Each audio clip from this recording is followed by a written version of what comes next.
गांधी जी स्वतंत्रता की लड़ाई अहिंसा के माध्यम से लड़ना चाहते थे। नमक कानून तोड़ने का आंदोलन भी गांधी जी अहिंसात्मक ही चलाना चाहते थे। ये एक ऐसा प्रयोग था जिस पर सारी दुनिया की आंखें लगी थीं। परंतु उस समय देश में क्रांतिकारी दल अनेक हिंसात्मक कार्रवाइयां कर रहा था। गांधी जी ने वायसराय को पत्र लिखकर सूचना भी दे दी थी कि वो 12 मार्च 1930 को साबरमती आश्रम से दांडी के लिए प्रस्थान करेंगे। लेकिन वायसराय ने उन्हें सीधा साधा उत्तर दे दिया कि आप कानून हाथ में न लें। नमक कानून भंग होने से अशांति और अव्यवस्था फैल जाएगी और तब सरकार को कड़े कदम उठाने पड़ेंगे। 12 मार्च 1930 को साबरमती आश्रम में देशी तथा विदेशी अखबारों के संवाददाता पहुंच चुके थे। गांधी जी ने उन्हें बताया कि यह यात्रा पैदल होगी। इससे वो जन जन तक पहुंच सकेंगे। जनता जान सकेगी कि अहिंसा की ताकत क्या है। निहत्था इंसान क्या कुछ नहीं कर सकता अगर उसे अपनी आत्मा की शक्ति पर भरोसा हो। ऐतिहासिक दांडी यात्रा के लिए गांधी जी के साथ 79 सत्याग्रही तैयार थे। गांधी जी ने एक अधो वस्त्र पहना था और कंधों पर ऊपरी वस्त्र डाले हुए थे। उनके पीछे 2-2 की पंक्ति में सत्याग्रही खड़े थे। आश्रमवासियों ने पदयात्रा शुरू होने से पहले सबकी आरती उतारी और उपस्थित जनसमूह ने उनका हार्दिक अभिनंदन किया। दांडी यात्रा आरंभ करने से पूर्व गांधी जी ने उपस्थित लोगों के सामने एक छोटा सा किंतु महत्वपूर्ण भाषण दिया। उन्होंने कहा, यदि स्वराज न मिला तो या तो रास्ते में मैं मर जाऊंगा या आश्रम के बाहर रहूंगा। यदि नमक कर न उठा सका तो आश्रम लौटने का भी इरादा नहीं है। उन्होंने ये भी कहा कि जब तक वो दांडी न पहुंच जाएं, तब तक सत्याग्रह शुरू न किया जाए। साबरमती आश्रम से दांडी के लिए जब ये जुलूस चला तो चारों ओर जय जयकार से आकाश गूंज उठा। अहमदाबाद में इतना बड़ा जुलूस पहले कभी नहीं निकला था। सारा नगर इसमें शामिल हो गया था। जुलूस 2 मील लंबा था। जो सड़कों पर खड़े होने की जगह नहीं पा सके थे, वो पेड़ों पर, घरों की छतों पर चढ़ गए थे। 24 दिन तक लगातार ये पद यात्रा चलती रही। रास्ते में जितने भी पड़ाव आए, वहां गांधी जी ने भाषण दिए। उनका भाषण सुनने के लिए हजारों की भीड़ एकत्र हो जाती थी। यात्रा के दौरान जंबूसर में जवाहरलाल नेहरू और मोतीलाल नेहरू ने गांधी जी से मुलाकात की और आगे का कार्यक्रम तय किया, क्योंकि ये तय था कि कानून तोड़ने के बाद सभी नेताओं को गिरफ्तार किया जाएगा। देश भर के बड़े नेता इसी तैयारी में जुटे थे कि उनके जेल जाने के बाद सत्याग्रह को कैसे जारी रखा जाएगा। पंडित नेहरू ने आत्मकथा में लिखा है कि जंबूसर में मुलाकात के बाद गांधी जी अपने दल के साथ दांडी यात्रा के दूसरे पड़ाव के लिए पैदल चल पड़े। वो हाथ में लाठी लिए हुए अपने अनुयायियों के आगे आगे जा रहे थे। उनके कदम मजबूत थे और चेहरे पर शांति तथा निर्भयता छिटकी पड़ती थी। वो एक दिल हिला देने वाला दृश्य था।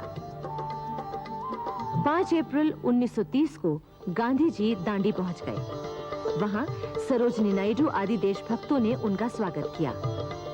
ये निश्चय किया गया कि 6 अप्रैल को समुद्र तट पर जाकर नमक कानून तोड़ेंगे। 6 अप्रैल की तिथि इसलिए भी रखी गई कि उसी दिन से राष्ट्रीय सप्ताह भी शुरू होता था। ये राष्ट्रीय सप्ताह जलियांवाला बाग की स्मृति में मनाया जाता था। 5 अप्रैल को रात भर सत्याग्रहियों ने प्रार्थना की। 6 अप्रैल की सुबह सब लोग गांधी जी के साथ समुद्र में नहाकर समुद्र तट पर आए। गांधी जी ने सागर की लहरों द्वारा छोड़ा हुआ नमक उठाया। इस प्रकार गांधी जी ने ब्रिटिश सरकार के उस कानून को तोड़ दिया जिसके अनुसार सरकारी ठेके के अलावा उठाया हुआ नमक रखना गैर कानूनी था। इसके बाद तो सभी लोग नमक लेने के लिए बढ़ चले। पुलिस वहां पहले से ही मौजूद थी। उसने तुरंत लोगों को गिरफ्तार करना शुरू कर दिया, किंतु गांधी जी को गिरफ्तार नहीं किया गया। उधर 6 अप्रैल को ही देश भर में अनेक स्थानों पर नमक कानून तोड़ा गया। उत्तर प्रदेश, बंगाल, बंबई, दिल्ली, बिहार में पुलिस ने आंदोलनकारियों को पीटा। कराची, पेशावर और मद्रास में तो गोली भी चलाई गई।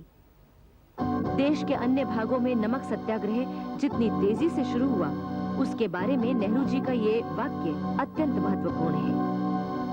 ऐसा मालूम हुआ कि जैसे कोई बटन दबा दिया गया और अचानक सारे देश में, शहरों में, गांव में जिधर देखो रोज नमक बनाने की ही धूम मच गई। नमक सत्याग्रह के सिलसिले में जवाहरलाल नेहरू, वल्लभ भाई पटेल आदि अनेक बड़े नेता भी गिरफ्तार करके जेल में डाल दिए गए, किंतु गांधी जी को फिर भी गिरफ्तार नहीं किया गया। अब गांधी जी ने दूसरा कार्यक्रम बनाया। गुजरात में धरसना में सरकारी नमक का गोदाम था। गांधी जी ने तय किया कि इस गोदाम पर धावा बोलकर सरकारी नमक पर कब्जा कर लिया जाए, किंतु यह धावा अहिंसात्मक था। गांधी जी ने इसकी सूचना भी वायसराय को दे दी थी। ब्रिटिश सरकार को लगा कि अब स्थिति बिगड़ सकती है। 4 मई की रात गांधी जी सूरत जिले के कराड़ी शिविर में सो रहे थे। रात के 1:15 बजे सूरत के अंग्रेज जिला मजिस्ट्रेट ने 30 बंदूकधारी और 2 अफसरों के साथ कराड़ी शिविर को घेर लिया। वो गांधी जी को गिरफ्तार करने आए थे। गांधी जी को जगा दिया गया।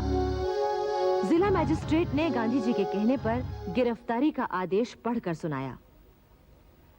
चूंकि governor general in council Mohandas Karamchand Gandhi की कार्रवाइयों को खतरनाक मानता है, इसलिए वो आदेश देता है कि उक्त मोहनदास करमचंद गांधी को 1827 रेगुलेशन 35 के तहत प्रतिबंध में रखा जाए और जब तक सरकार चाहे तब तक वो कैद में रहे।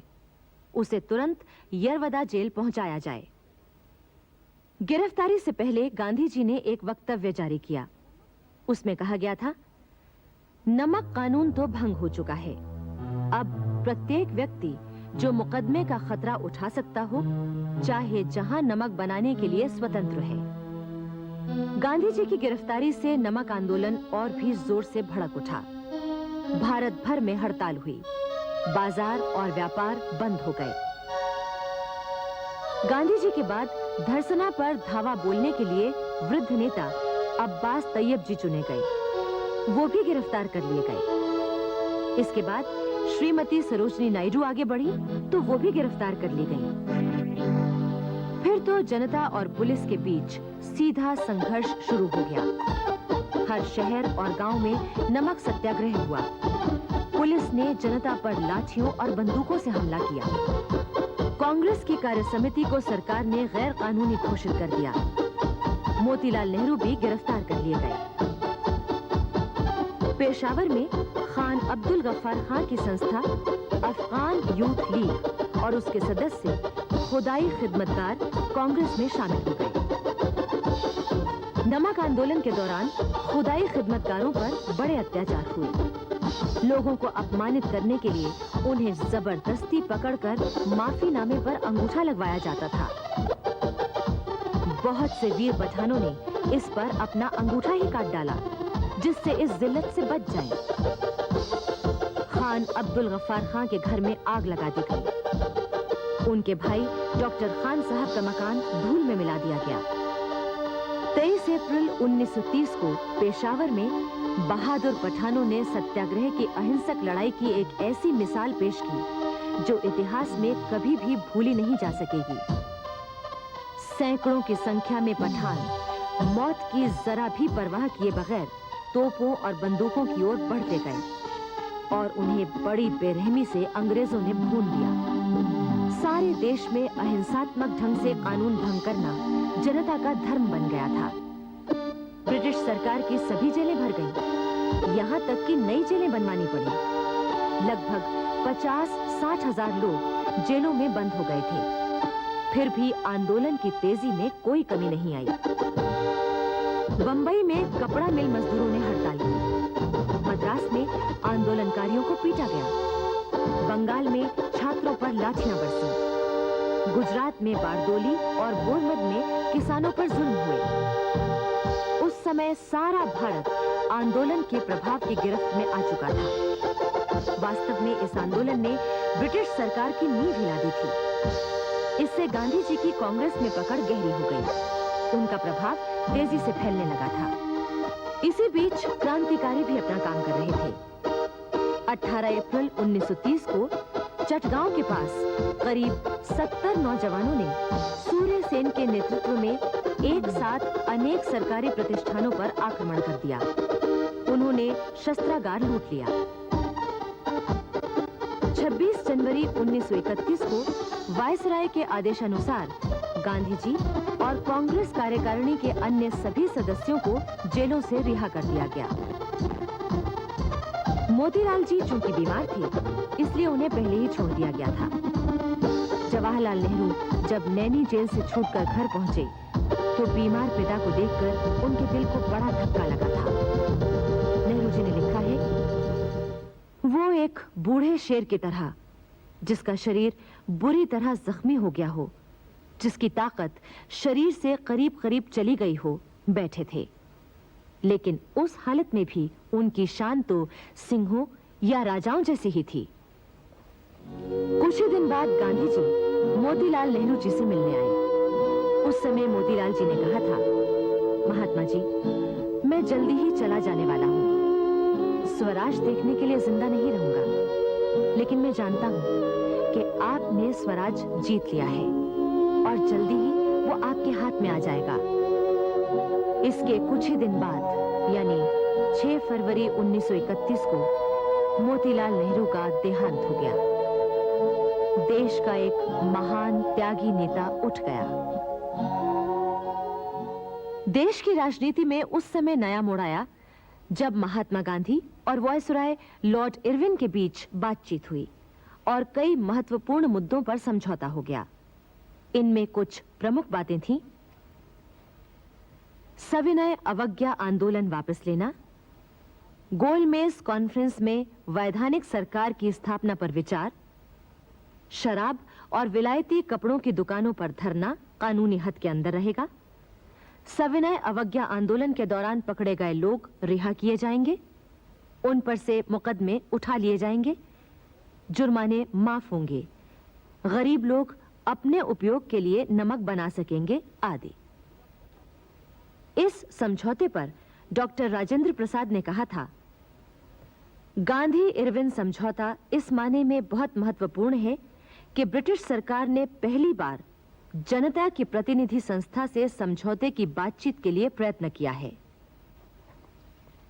उधर लाहौर हत्याकांड के सिलसिले में गिरफ्तार भगत सिंह, सुखदेव और राजगुरु पर मुकदमा चल रहा था। इसके 2 दिन बाद यानी 25 मार्च को कानपुर के प्रसिद्ध पत्रकार और हिंदू मुस्लिम एकता के अनन्य उपासक गणेश शंकर विद्यार्थी की हत्या का समाचार आया। इन दोनों समाचारों से कराची में वल्लभ भाई पटेल की अध्यक्षता में हो रहे कांग्रेस अधिवेशन में मातम छा गया था। कांग्रेस के इसी अधिवेशन में गांधी इरविन समझौते को अनुमोदित किया गया था। दूसरा गोलमेज सम्मेलन लंदन में 7 सितंबर से 1 दिसंबर 1931 तक हुआ। इसमें कांग्रेस के प्रतिनिधि के रूप में गांधी जी सम्मिलित हुए। अन्य नेताओं को ब्रिटिश सरकार ने नामजद किया था। इनमें पंडित मदन मोहन मालवीय और श्रीमती सरोजनी नायडू भी थीं। दूसरे गोलमेज सम्मेलन से बड़ी आशाएं थीं और लगता था कि स्वराज्य का सपना पूरा हो जाएगा। लेकिन उसमें तो गांधी इरविन समझौते तक की उपेक्षा कर दी गई थी। इस सम्मेलन में गांधी जी ने भारत का पक्ष बड़ी मजबूती से रखा, किंतु अंत में इस सम्मेलन का कोई नतीजा नहीं निकला। भारत लौटने पर गांधी जी ने कहा, यह बात सच है कि मैं खाली हाथ लौटा हूं, किंतु मुझे संतोष है कि जो ध्वज मुझे सौंपा गया था मैंने उसे नीचा नहीं होने दिया और उसके सम्मान के साथ समझौता नहीं किया।